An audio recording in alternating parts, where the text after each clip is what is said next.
Assalamualaikum warahmatullahi wabarakatuh. Selamat sore teman-teman. Apa kabar? Masih di rumah?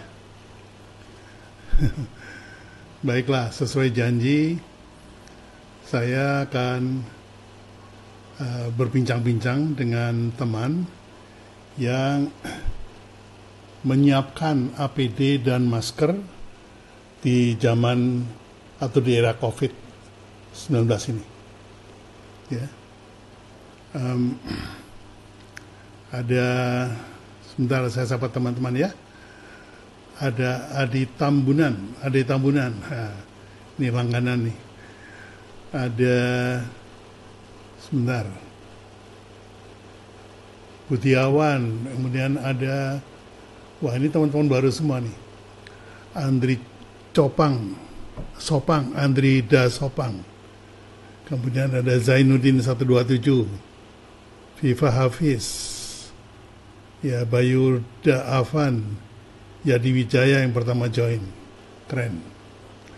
Oke, jadi Yadi Wijaya, Assalamualaikum. Ya, jadi kagok deh. Oke, ini banyak teman-teman yang sudah join. Sambil kita tunggu teman-teman yang lain. Ini, Pak Bi, saya ada pertanyaan yang out of topic, tapi tolong jawab kenapa namanya Indomie goreng, padahal tidak digoreng. Plesetan itu. Iya. Hasil akhirnya Indomie goreng. Prosesnya tidak digoreng. Itulah kemajuan teknologi. Ya. Nah, hasil akhirnya kita kenal, padahal kita belum pernah kenalan. Ada aja nih si Emas nih. Oke, jadi saya agak concern nih dengan teman-teman yang dipaksa oleh keadaan untuk diam di rumah ya.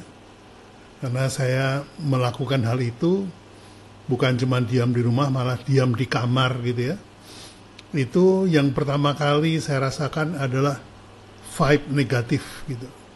Jadi moodnya tuh negatif terus gitu, bawaannya marah-marah gitu.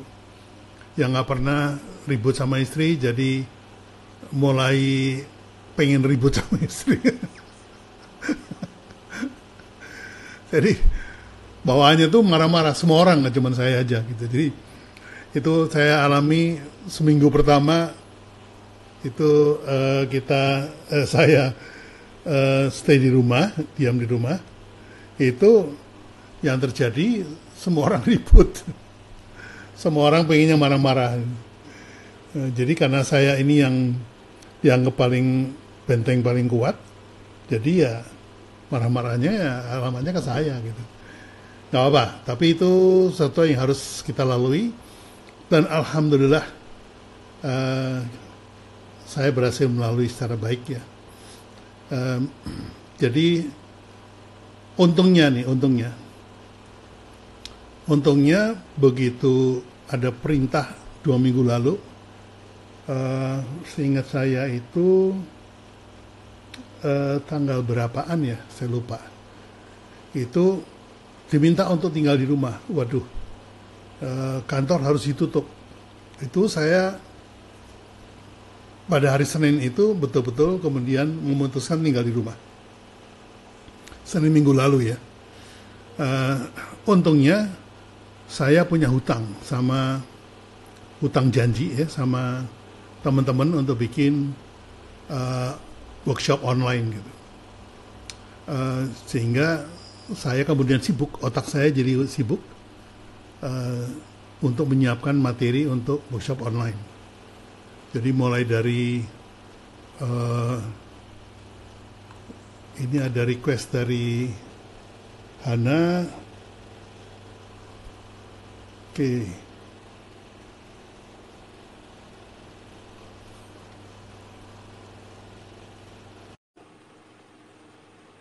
Baik, saya menunggu Hana untuk masuk.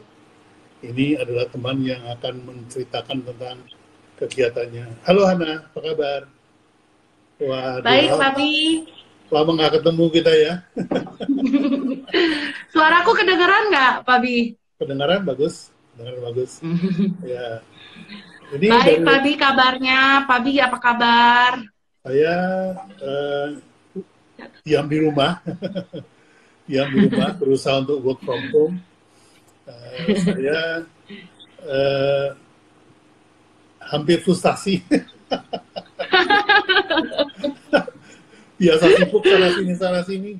Tapi ada bagusnya ya, karena ya. Jadi eh, saya tiba-tiba merasa bahwa selama ini yang hilang di saya itu adalah waktu dalam perjalanan. Jadi dari kantor ke klien, Satu meeting ke meeting meeting, lain, meeting, satu meeting. tempat ke tempat lain. Nah, akhirnya meetingnya masih lanjut, cuman kita lakukan lewat Zoom. Ya. Jadi akibatnya yang Lebih dipangkas efisien ya. dipangkas itu waktu jalannya. Sehingga saya pikir ya, Iya. kenapa saya selama ini sudah biasa pakai Zoom. Cuma pihak klien saya itu nggak mantep kalau nggak ketemu langsung. Ya akibatnya ya Lebih percaya ya, lebih percaya betul, kalau ketemu. betul. Tapi yang belum bisa saya lakukan adalah workshop lewat online itu ternyata teman-teman itu belum biasa gitu karena ya tadi maunya tuh ketemu mantep gitu ya. Iya. Ya seperti itu. Mau tanya-tanya kayaknya lebih afdol kalau ketemu gitu, Pak. Betul, betul, betul. Nah ini Hana, ini Iya, saya barusan dapat WA ya, ya. update tentang eh, darurat pandemi COVID-19. Peristiwa merebaknya virus SARS-CoV-2 yang mengakibatkan penyakit COVID-19 muncul pada awal Maret 2020 di Indonesia hingga hari ini telah mencapai 1046 kasus. Ya. Wow, per hari 1046 ini ya, kasus Pak Bi. per hari ini Lumayan. dengan 87 kasus berakhir meninggal dunia. Jadi ini luar biasa nih. Bukan jumlahnya pada hari ini saja, tapi lonjakannya itu dari hari ke hari itu luar biasa. Ya. Signifikan ya, Pak, naiknya ya, Pak. Tanggal 2 Maret itu masih 2 kasus, kematiannya 0. Jadi 4 kasus tanggal 6. Jadi 6 kasus tanggal 8. Jadi tanggal 9 sudah 19 kasus. Jadi dari 6 ke 19 itu sudah triple. Iya, Ya. Kemudian triple, iya. dari 19 ke 27 itu satu hari. Jadi bukan lagi deret hitung tapi udah menjadi deret ukur nih. Akhirnya pada hari ini kemarin kita masih 893, hari ini sudah 1046. Nah, terus kemudian juga di Jakarta saja itu dokter dan petugas medis yang ada di garda depan itu sudah 50 yang kena kasus coronavirus ini, COVID-19. Wow. Jadi Iya. setelah diselidiki ternyata mereka itu kekurangan APD, ya, APD dan juga masker ya, penutup yang sesuai dengan aturan WHO, maskernya harus gimana dan segala macam. Sampai di beberapa desa ya bahkan ya yang jauh di pelosok itu dokternya pakai jas hujan gitu. Nah, Iya, jangankan di desa, Pak. Klinik di depan rumah saya, tempat saya berobat biasa, tadi telepon. Kita pakai jas hujan, nggak ada APD, bisa tolong jahitin nggak, katanya. gitu. Jadi, jangankan di desa, Pak, di sini juga pada begitu. Ya. Begini, teman-teman ya, saya lupa memperkenalkan. Mbak Hana ini adalah praktisi sebetulnya fashion ya, praktisi fashion. Iya. Yang di rumahnya ada konveksi, ada mesin jahit banyak lah ya. Kemudian soal jahit penjahit itu dari mulai yang tralala, trilili sampai masker itu dia bikin. Gitu. Jadi makanya mungkin ada baiknya kita dengar apa yang sudah dilakukan oleh Mbak Hana ini khususnya menanggapi krisis ini ya. Karena krisis itu selalu saya ingatkan bahwa krisis itu yang harus kita tangkap adalah memang ada sebuah bencana. Tetapi bencana itu kalau kita selesaikan, dia akan membuat peluang baru sehingga nanti begitu bencana ini lewat, kita akan meroket gitu ya, akan naik bisnis kita. Nah, apa yang kita harus kerjakan selama bencana ini adalah istilahnya survival ya, business survival. Tadi saya sempat tulis juga di IG saya bahwa business survival itu ada hand sanitizer, kemudian masker, kemudian APD, itu tiba-tiba boom, itu kebutuhannya langsung naik. Kemudian frozen food langsung naik ya. Kemudian juga resto yang delivery itu langsung naik. Indomie sudah duluan naik ya. Jadi ini kita jangan melihat hanya sebagai ancaman ya. Kita juga harus melihat ini sebagai juga peluang. Nah, apa yang dilihat oleh Hana dengan adanya krisis ini? Yang pertama, untuk survival apa yang kamu lakukan? Kalau saya, Pak, ya. terkait corona, aku udah prepare sebenarnya dari awal tahun.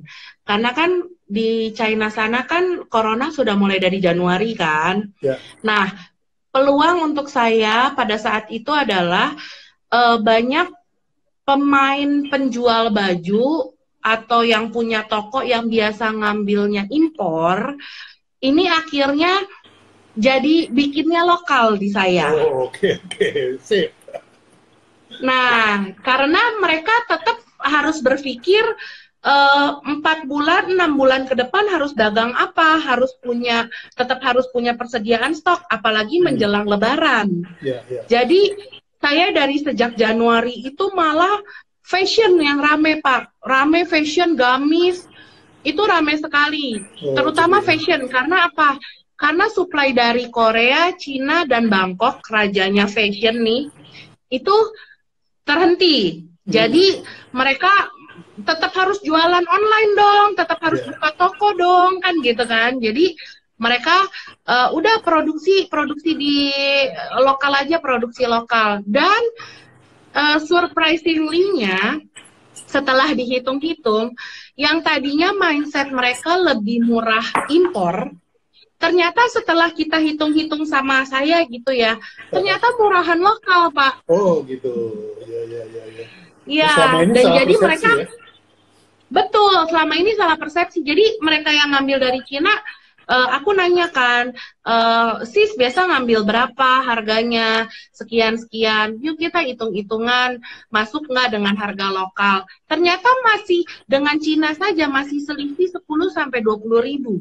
Wow, ya, masih bisa bikin itu profit, kalau ya? Yang iya, jadi dia bisa lebih profit, bisa sampai 20 ribu. Bahkan ada beberapa desain yang bahannya memang nggak ada di sini, kita sesuaikan dengan yang bahan ada di sini, itu bisa beda sampai 50 ribu. Jadi mereka pada kaget, oh ternyata lokal murah juga ya, gitu. Oh lokal itu bagus juga ya, murah juga ya, deket lagi, gitu. Mungkin koreksi saya, jangan bilang murah lokal lebih murah, tapi lokal lebih profitable, ya. Vibe-nya positif. Vibe-nya positif. Karena kamu kan vendor, kamu kan produksi kan. Berarti buat kamu memang murah, ya, harganya murah. Buat mereka murah, tapi buat mereka menjadi profitable gitu. Jadi selama ini persepsi bahwa produk Cina lebih murah itu ternyata salah ya?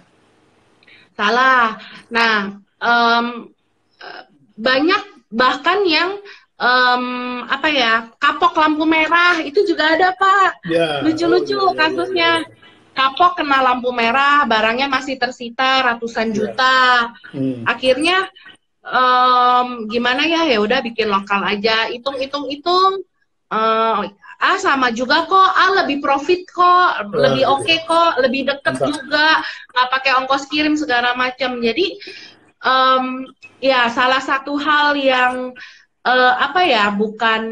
bukannya kita bersenang di atas penderitaan pandemik di China itu ya, Pak, tapi ternyata dengan adanya pandemik di China itu, virus corona di China itu, kita para pemain lokal di konveksi ini khususnya kebanjiran order. Ya, menjadi ini ya, terbuka matanya ya, para pemain gitu ya, pedagang di Tanah Abang ya. Ya. Betul. Ya. Itu satu. Lebih banyak saya main yang online, Pak, yang jualannya kebanyakan online karena saya sendiri terbiasanya buat fashion yang agak premium ke atas, Pak. Oke. Ya. Jadi memang di saya tidak melayani yang grosir ke bawah, yang benar-benar grosir. Ya, itu bawah gitu, memang kita tidak main itu. Lah ya, ada pemain sendiri. Iya, betul. Ya. Kalau kita benar-benar mainnya lebih ke desainer, terus lebih ke online shop yang memang agak menengah atas gitu, Pak. Ya. Betul. Wah, itu bukan main jadi ya. Kita, jadi kita jaga kualitas sama jaga waktu. Ya. Dan yang ketiga, Pak, kita jaga desain. Karena banyak konveksi di luar sana nggak menjaga desain kliennya, Pak. Oke. Ya, jadi dibikin generik semuanya ya. Betul. Ya. Nah, itu pertama. Ya, saya mau kasih tahu teman-teman, Hana ini adalah alumni PBB 30. Jadi batch alumni 30 ya. Ya. Dan sudah belajar bagaimana membuat sebuah produk yang nggak cuma bagus tapi juga unik. Nah, keunikan itu ada pada desain dan ini sudah dijaga oleh Hana. Betul. Ya, berarti berhasil ya. Aku dapat inspirasinya juga dari kelasnya Pak Bi kok. Waktu itu mikir aku harus buat unik apa ya, orang butuh apa ya, gitu kan. Ya. Akhirnya ketemulah seiring berjalannya waktu ketemu bahwa orang itu kalau sudah capek-capek mendesain lalu tiba-tiba ditembak, rasanya gitu ya? dunia runtuh gitu. Jadi dari situ aku nemu berarti aku harus buat sebuah yang eksklusif, bernilai yang orang mau dari aku, karena konveksi kan banyak banget Pak, banyak sekali konveksi. Tapi apa ya yang berbeda? Aku harus menemukan nilai, kan Pak Bi bilang gitu, harus menemukan core value-nya gitu kan. Nah akhirnya iya pikir-pikir orang pengen kerahasiaan desainnya dijaga, pengen memiliki pola yang eksklusif. Gitu Pak. Ya memang saya dengar dari teman yang punya PLB ya, punya logistik ekspor-impor ke Cina, itu mereka berhenti mengimpor itu dari pertengahan Desember. Itu sudah berhenti mengimpor. Nah, hebatnya ini Cina ini punya solusi yang hebat, sehingga per Februari itu sudah bisa impor lagi, sudah dibuka lagi kerannya, gitu. Karena mereka juga tahu bahwa mereka sudah menyatakan diri sebagai produk dunia ya, artinya tidak ada lagi produk dunia, semua made in China kan gitu mereka bilang. Jadi karena mereka pegang janji itu, mau nggak mau mereka harus segera recover dan mereka buktikan gitu, luar biasa itu. Wuhan itu sudah clean. Sekarang sudah tidak ada kasus lagi yang baru. Nah ini saya dapat kabar lagi dari teman yang punya logistik ini, dia bilang sudah normal Pak, malah sekarang ada permintaan dari Cina untuk produk-produk UKM dari Indonesia. Nah ini kesempatan nih, saya lagi buat tim proposalnya, nanti akan saya sampaikan kepada yang berwenang. Nah ini terbukti dari apa yang dilakukan oleh Hana kan, itu nggak cuman market ekspornya tumbuh, tapi juga lokalnya juga hidup kan. Jadi memang dibutuhkan suatu satu gebrakan sehingga mata kita terbuka gitu bahwa ternyata kita juga bisa murah loh, kita bisa bagus loh gitu ya. Nah, betul. Nah terkait dengan APD-nya apa yang sudah kamu lakukan buat teman-teman? Terkait dengan APD, jadi sejak Januari kan rame fashion, lalu tiba-tiba kan Maret marak dengan di Indonesia yang Iya. justru gantian kena marak coronanya di Indonesia. Jadi mereka pada berpikir gitu, ini kita lebaran jualan gak ya? Lebaran jualan gak ya? Gitu kan. Jadi semua pemain fashion lagi mikir, mau beli bahan gak ya? Mau jahit gak ya? Gitu. Kita jualan gak sih lebaran? Kayak gitu-gitu loh, Pak Bi. Nah, karena sejak tanggal 16, biasanya aku setiap hari klien banyak sekali datang ke tempat aku dan bikin ini. Sejak tanggal 16 aku kayak yang datang tuh seminggu ini cuman 3-4 orang doang, Pak Bi, gitu. Jadi benar-benar merosot banget. Ada karena ya? ke satu, orang nggak mau keluar karena memang kan dianjurkan untuk di rumah saja. Yeah. Sedangkan untuk proses produksi seperti kliennya Pak Bi, kalau nggak ketemu kayaknya nggak afdol, gitu loh Pak. Begitu juga produksi, orang maunya kan ketemu, lihat konveksinya kayak apa, terus mungkin harus lihat bahan dan segala macam gitu loh Pak. Jadi otomatis kita sejak tanggal 16 itu benar-benar nih kantor tuh sepi gitu istilahnya, nggak ada yang datang. Akhirnya karena beberapa anak Immers aku dengar mereka bergerak untuk untuk kebutuhan APD, donasi ya. Akhirnya aku bergabunglah dengan mereka. Apa nih yang bisa aku perbuat, kan kayak gitu. Apa nih bisa dibantu apa gitu. Nah, justru menjadi sebuah peluang, Pak. Saya butuh ini. Oke, langsung research, cari tahu modelnya apa sih, bahannya apa sih, bisa didapetin nggak? Oke, bisa dapat bahan segala macam, eksekusi gitu, Pak. Jadi Jadi memang benar-benar harus cepet banget gitu, tep.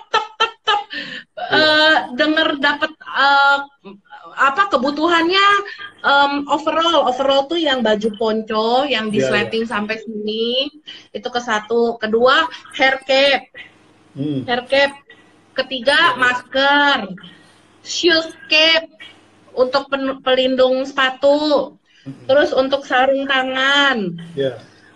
Nah, mereka akhirnya banyak memberi list ke saya. Saya butuh ini, kuantitinya sekian. Nah, dari situ aku research harga. Dari research harga itu, aku research bahan bakunya. Karena aku memang latar belakangnya di dunia fashion kan, jadi kurang lebih udah ada supplier-suppliernya gitu loh. Kontak, dapat barang, oke, aku terima PO gitu, Pak. It's another opportunity. Iya, dan itu benar-benar harus gercep banget gitu. Hari ini aku baru dapat barang kurang lebih sekitar 50 roll gitu, 50 roll bahan. Besok aku mau eksekusi untuk dijadikan overall dulu, yang paling penting. Sama baju untuk suster ya. Baju untuk suster tuh kayak gini nih. Kayak ini bahannya spoon bun gini. Ini tuh kayak buat masuk ke ruangan ruangan operasi gitu loh. Padi yang dipakai begini. Oke. Tuh dipakai begini. Nanti belakang diikat. Lalu pinggangnya diikat gitu kayak mau masuk ruang operasi. Nah, aku produksi kayak gini. Gitu. Terus aku produksi masker. Masker udah ribuan biji. Belum kelar di tukang jahit aja udah diantriin gitu, udah di Ya, karena kebutuhannya melonjak ya. Betul. Ada unique sellingnya lagi Pak di masker kalau aku. Jadi aku karena sudah ikut kelasnya Pak Billy, jadi aku setiap kali membuat sesuatu tuh selalu mikir unique selling point-nya apa ya gitu, yang orang kayaknya tanpa berpikir tuh mau beli gitu, uniknya apa gitu. Akhirnya aku keluarin lah masker yang sudah dicuci, Pak Bi. Oh, oke. Maskernya dari kain, bisa dicuci pakai kan. Nah, tapi kan kita kalau beli masker habis itu kan kalau beli masker yang tipikalnya kayak gini, Pak Bi, ini Ya. nggak bisa dicuci nih. Betul. Ini nggak bisa dicuci. Nah, apakah yang ngejahitnya bersih? Itu kan tanda tanya. Betul. Ya, setahu saya Karena pakai mesin tuh. iya, karena aku ada di dunia produksi, aku tahulah tukang tuh kalau lagi produksi ngapain aja gitu kan, tangannya kemana-mana, wah segala macem. Jadi Masak sambil gini. wah segala macem tadi. Jadi kalau kayak gini, nah aku orang akan nih mau pakai ragu juga nih, ininya bersih nggak kan gitu kan? Ya, Nah ya. akhirnya aku buatlah dari kain, Pabi. Kainnya mengambil dari sisa-sisa produksi yang kemarin gitu. Oh, gitu. Ya. Jadi Fashion, karena ya. karena Tanah Abang tutup kan, Pabi. Ya. Tanah Abang tutup sampai tanggal 5 Maret. Sampai tanggal 5 April. Ya. Jadi kan kita mau beli bahan susah kan gitu. Akhirnya udah deh aku bergerak bahan yang ada dulu aku jadiin. Terus udah dijadiin, aku cuci. Setelah dicuci, direndam antiseptik. Terus digosok satu persatu pakai uap. Uapnya dikasih antiseptik juga, Fabi. Wow. Lalu masukin ke packaging sealant seperti ini. Ya. Jadi orang beli, ambil langsung bisa pakai karena udah dicuci dan udah aman gitu. Mantap. Nah, itulah. Jadi memang kalau mikirin apa ya harus unik gitu. Ya agak sedikit ribet sih karena setelah dari tukang jahit biasanya kita langsung packing aja, ini mesti cuci dulu, gosok dulu, rendam dulu. Tapi mau gimana kesehatan sekarang jadi nomor 1 kan gitu. Jadi kebersihan jadi nomor 1 sekarang gitu. Jadi ya aku buat kayak gitu, Pabi. Seperti ini. Udah ditulisan, siap pakai. Ya, itu Bu Dwita Terus mau aku pesen kasih nggak? iya Bu Dwita. Nanti aku kirimin Bu Dwi. Mantap. Iya. Kayak gitu. Nah, terus besok nih aku mau keluarin, ini aku jadi kasih bocoran sih. Aku besok mau keluarin bentuk topi kayak gini, Pak Bi. Oke. Jadi topi di depannya dikasih mika. Oke. Jadi ibu-ibu yang mau grocery, yang mau pergi grocery, kan takut tuh abang-abang sayurnya bersin-bersin apa batuk-batuk, virusnya kemana-mana. Jadi ini topinya ada mikanya. Ya, ada mikanya. Betul. Ini belum buat aja orang udah pada PO, Pak Bi. Besok baru mau buat pola. Luar biasa ya. Ya. Sama, nah ini kalau yang ponco APD kan kayak gini nih, Pak Bi. Ya. Sudah siap juga itu? Itu lagi jahit hari ini turun 500 potong. Shower cap. Shower cap sebenarnya lebih ke satu tenaga medis karena kan untuk melindungi rambut. Kedua, ibu-ibu ke pasar pakai shower cap sekarang. Pabi pergi ke supermarket. Kemarin itu kan aku ke supermarket belanja memang kebutuhan rumah. Aku lihat ibu-ibu pada pakai shower cap karena saking nggak mau kena virus rambutnya. Iya. Jadi aku pikir kayaknya aku bikin shower cap lucu-lucu nih buat emak-emak, kayaknya oke nih. Nah, itu ada yang nanya tuh, apakah bisa pakai sistem reseller gitu? Mau jadi resellernya katanya. Sekarang ini karena aku bener-bener mendadak banget gitu ya. Jadi aku fokus ngejar produksinya dulu. Nanti kalau memang orang-orang produksinya ini udah terlatih kan, ini kan bener-bener berubah banget nih Pak. Dari yang Ya. biasa ngerjain fashion, tiba-tiba disuruh ngerjain topi lah, disuruh ngerjain shower cap lah, masker gitu kan. Nanti kalau sudah memang stabil, boleh buat reseller. Kalau barangnya ada juga, nanti kontak aja Ya, langsung. luar biasa nih.